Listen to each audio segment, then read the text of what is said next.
Hai guys, kembali lagi. Di video kali ini kita akan membahas fakta dan sejarah mengapa emas bisa sangat berharga. Sebelum itu, jangan lupa untuk tekan tombol subscribe, biar kalian gak ketinggalan konten menarik lainnya. Sejak ribuan tahun lalu, emas sudah menjadi simbol kekayaan dan kekuasaan. Tapi, pernahkah kamu bertanya, kenapa emas? Kenapa bukan logam lain seperti besi atau perak? Kenapa harganya tetap tinggi, meskipun zaman berubah? Emas pertama kali digunakan sebagai perhiasan sekitar 6.000 tahun lalu, di Mesir kuno. Emas bukan hanya hiasan, tapi juga simbol keabadian. Para firaun dimakamkan dengan emas, termasuk Tutankhamun yang makamnya penuh harta karun. Seiring waktu, emas mulai digunakan sebagai mata uang. Kekaisaran Romawi mencetak koin emas sebagai alat tukar resmi. Sementara di Tiongkok emas menjadi standar kekayaan bagi para bangsawan.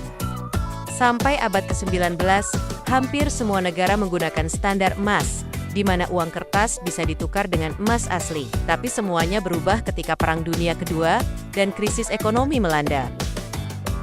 Dari segi sains, emas itu unik. Dari 118 elemen di tabel periodik, hanya sedikit yang cocok untuk dijadikan mata uang atau perhiasan.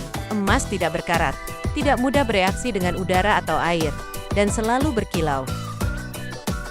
Logam lain seperti besi bisa berkarat, perak bisa menghitam, tapi emas tidak berubah selamanya. Itu sebabnya emas digunakan dalam perhiasan dan artefak sejarah yang tetap utuh hingga ribuan tahun.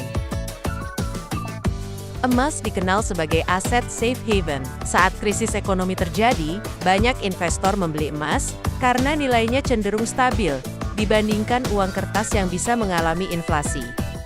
Contohnya, ketika krisis ekonomi 2008 melanda dunia, harga emas justru naik drastis. Begitu juga saat pandemi global, banyak orang beralih ke emas sebagai investasi yang aman.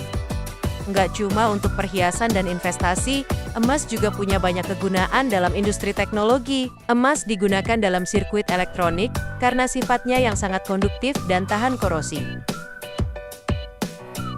Bahkan, emas digunakan dalam eksplorasi luar angkasa. Satelit dan baju astronot dilapisi emas untuk melindungi mereka dari radiasi matahari yang berbahaya. NASA's final space station crew compartment that brings a bay window view to our celestial backyard. Di era digital, emas tetap berharga. Bahkan kini bisa diinvestasikan secara digital tanpa harus menyimpan emas fisik. Jadi, apakah emas akan tetap menjadi aset bernilai di masa depan? Kira-kira, menurut kamu apakah emas masih akan relevan di masa depan? Tulis pendapatmu di kolom komentar. Jangan lupa like, subscribe, dan aktifkan lonceng notifikasi supaya nggak ketinggalan video-video menarik lainnya. Sampai jumpa di video berikutnya.